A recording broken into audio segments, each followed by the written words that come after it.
Well, I'm ready for Halloween. And if enough trick-or-treaters don't show up, you're ready for next Halloween, too. No way.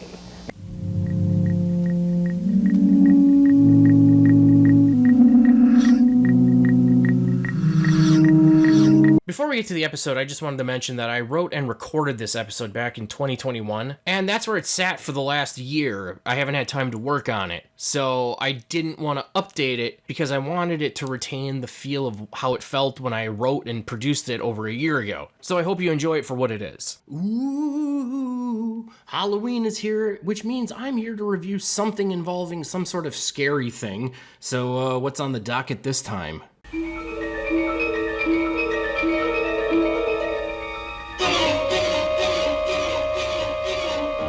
Ghosts? Really? I'm reviewing something involving ghosts. It's like, Jesus Christ. They're like, really? In the year 2021, people think ghosts are a real thing. But then again, we have people who think vaccines don't actually help them. Anywho, we're here to talk about one of the lamest paranormal ideas ever fucking proposed, the stone tape theory. It's not anything. It's some made-up fucking idea that states that places can store energy and replay these events. It's just an image that's stuck in time. Kind of like a paranormal video. The stone tape theory traces its lineage back to one Charles Babbage, who some consider to be the father of the modern computer. He first described it in his work, The Ninth Bridgewater Treatise, in 1837. Babbage speculated that spoken words leave permanent impressions in the air, even though they become inaudible after time. He explained how this could happen due to the transfer of motion between particles in the air. Strangely, in the same piece, he also mentioned that the book of Genesis was not meant to be read literally in relation to geological terms. So am I gonna bury Babbage? No, he's a product of his time. Most scientists back then were religious and scientists. From Babbage's hands, the stone tape theory would go through many incarnations until finally finding itself in the lap of one T.C. Lethbridge in his book, Ghost and Ghoul, released in 1961. In it, he claimed that past events could be stored in objects by fields of energy that surrounded streams, forests, and mountains. No one knows what these fields of energy are. They could be anything because this is fucking pseudoscience and you can just make up whatever you want. I mean, acutonics is a thing. Acutonics is an ancient healing practice that uses tuning forks to apply sound vibrations to acupressure points. As if the stone tape theory wasn't stupid enough, T.C. Lethbridge is one of the morons that gave us that stupid theory about extraterrestrials fucking shaping human evolution. It's not even an original idea. It came out right around the same time that Eric Von Däniken fucking came out with it. I mean, my God, what the hell were wrong with people in the 60s? A lot of acid, Miller, back in the hippie days. T.C. Lethbridge might have been the one to shout out the fucking stone tape theory onto modern society, but it was famed screenwriter Nigel Neal who brought the stone tape theory to a larger audience. Some of you may be asking, who's Nigel Neal? Well, have you ever heard of John Carpenter? Nigel Neal was a huge influence on John Carpenter, so much so that when he needed someone to write Halloween 3, he went to Nigel Neal. Happy, happy Halloween, Halloween, Halloween, happy, happy Halloween, Silver Shamrock. In 1972, Nigel Neal wrote a teleplay for the BBC called The Stone Tapes. This movie had a lot of influence in our society. Tobe Hooper directed Poltergeist, and John Carpenter directed Prince of Darkness because of this movie.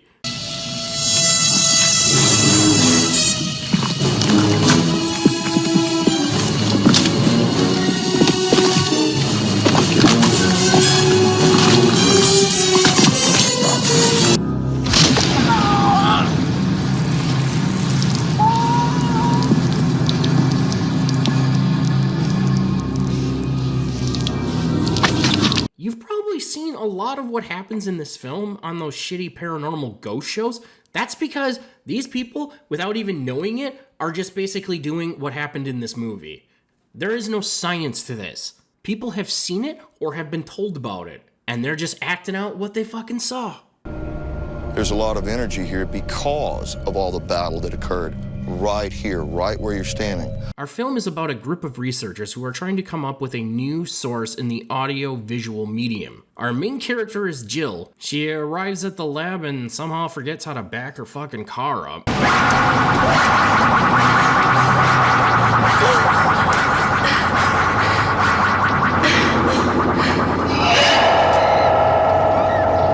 So they got a crack team of forgettable characters working on this shit that nobody cares about. Eddie Holmes is a great help. Most of your gear and position. You're able to spare. He's a good man, Eddie.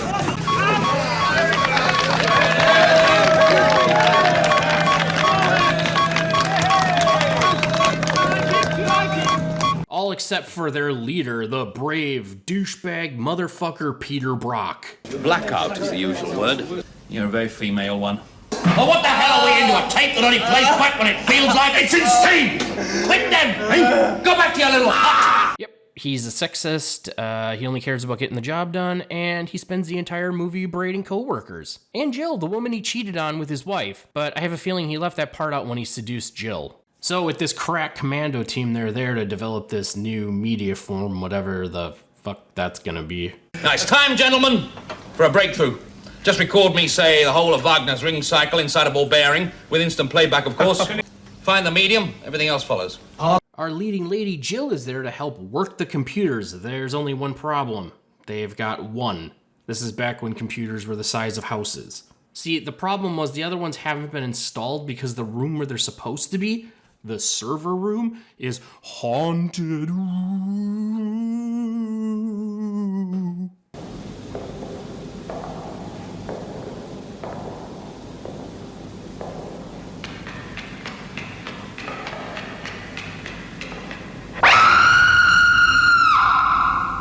Peter, trying to console Jill after seeing the ghost, takes her into town to inquire about the history of the building. You went there? Not actually in. It was during the war when the Yanks were there. I was a good time girl. Hooray for you. Oh, I know. Guppy. He said there were guppies in the store where he worked. On second thought, maybe the priest might be better. You know, it came to me the other day about pollution. It's the modern rediscovery of sin. Well, it's the only form it can take in a materialist world. All the rubbish and mess. Now that's the new wickedness, and they can see it. The sudden conviction of non-returnable bottles, eh? You know what? Fuck it. Forget the whole thing. I feel I'm obsolete, but not sinful. I cause so little pollution apart from TVs. They go back to the building, and Prick here hears the ghost.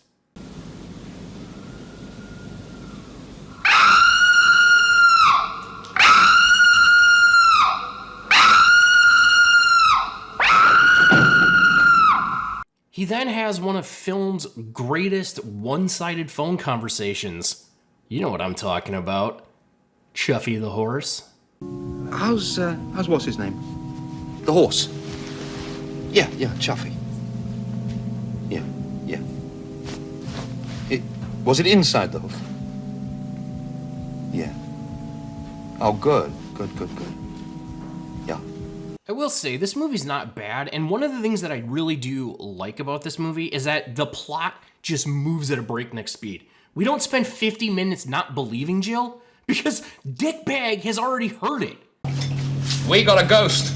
What's this about, Peter? Well, you did say ghost. Oh, silly word. Don't be put off by it. Call it a phenomenon if you like. I've heard it. Collie's heard it. And Jill's seen it. And then they don't waste any time trying to capture the fucker.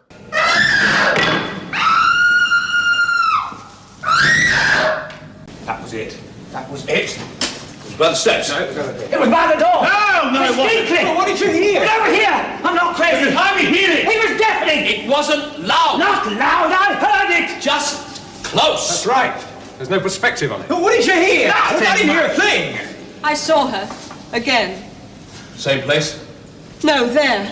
It's at this point in the movie where I should stop and try to explain how the stone tape theory actually seeped into the paranormal. In this movie, everybody sort of experiences the goings-on in this room in different ways. Like, Jill sees it, she hears it, she can interact with it, as we'll see later on. Some people just hear it, some people don't even hear it at all. It's the room. What? Just the room itself, nothing else. Well, do you mind telling me There is no ghost. But I heard it! All right, try this for size. The room holds an image. And when people go in there, they pick it up. What you hear or what you see is inside your own brain. Oh, That'd be why the sounds don't echo and why we can't locate them. That'd be why They don't record. No machine hears them. I got them on my headphones. You got them in your head. What about the hot spots? Forget it, Eddie. I mean the whole temperature thing. There isn't any. Look, I know when I'm The cold. body's reaction like allergy, and just as quick, your whole physiology is affected. By what? By what's in there. But I thought you said... Don't you get it yet? It must act like a recording, fixed in the floor and the walls. Right in the substance of them, a trace of what happened in there. And we pick it up. We act as detectors, decoders, amplifiers. A recording? It would have to be in the stone. I wonder. Some kind of natural process, yeah? But freaky. Yeah, perhaps it only occurs under extreme conditions, some kind of extreme human output, emotion, terror, and that prints off. Like the shadow of the people from the Big Bum Blast. And we're sensitive to it. What about me? You got no playback. That's all some transistors missing. You're the exception that proves the rule, thank God. So this idea is then taken by the paranormal people and just attributed to ghosts. Like a rock is like a piece of film where it just captures shit and then just, 5 days down the road it decides, oh, I want to show that robbery that happened here in 1857, or I want to show the guy putting Christmas lights up back in 1957. The ironic thing is, if you watch more of these paranormal shows, it gets even stupider. There's talk about limestone and granite. Like, where the fuck did any of this come from?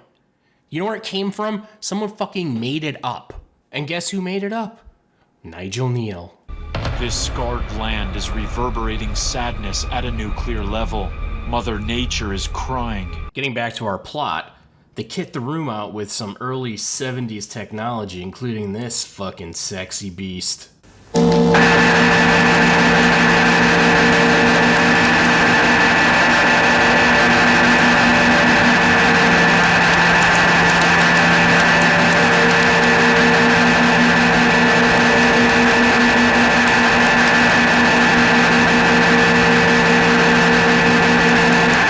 In the process of doing this, Ratface here somehow actually manages to wipe the stone tape clean, however that works.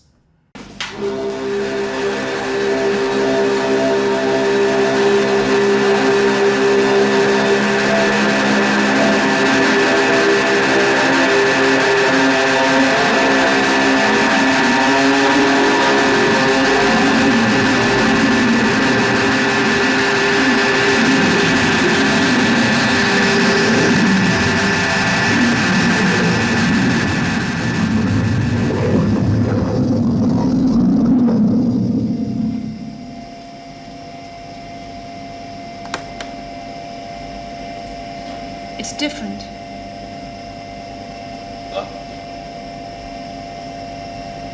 She's gone. How do you mean? Completely. I can tell. I'll tell you what he's done. Do you know what he's done? He's wiped the tape! Well, it's back to being a fuckface for him 24 hours a day. Healthy, yum, yum, enjoy. Some people like to destroy people, Gillian. You're turning into one. A what? So now you're accident prone.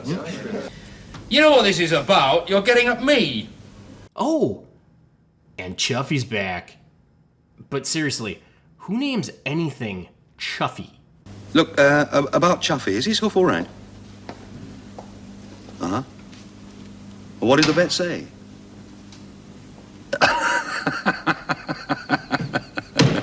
Jill decides to keep working and finds out that the woman who died was only the latest person to be the recording. Some sort of ancient evil that's never really explained as the cause for it. So with this information, she tries to tell Dick Brain one more time, but she gets confronted by the entity.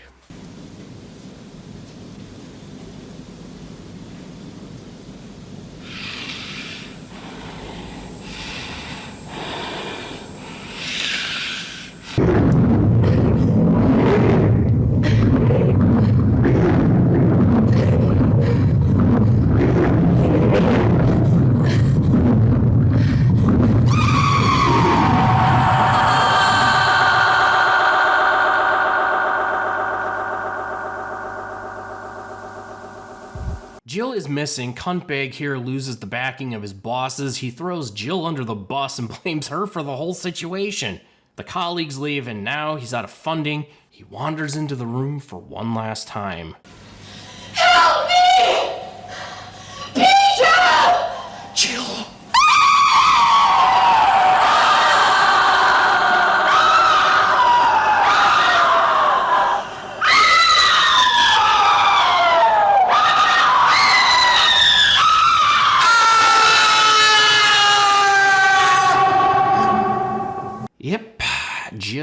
is now the recording. So thanks a lot, douche puppet. And that was the Stone Tape. Honestly, it's not bad, but it can be kind of slow and it's really lackluster on the shocking horror. I mean, the only thing that's really shocking is the 70s technology and the hair. But I think if you want to see a better representation of what the Stone Tape is about, go watch Poltergeist or Prince of Darkness, because those are both much superior to this. Really, the point of this whole excursion was to show that paranormal ideas are nothing more than ideas taken from other media. The modern conception of the Stone Tape theory is based completely off this film. You may not agree, but you're wrong. And ghosts aren't real. So till next time, happy Halloween. Oh, I know! Guppy.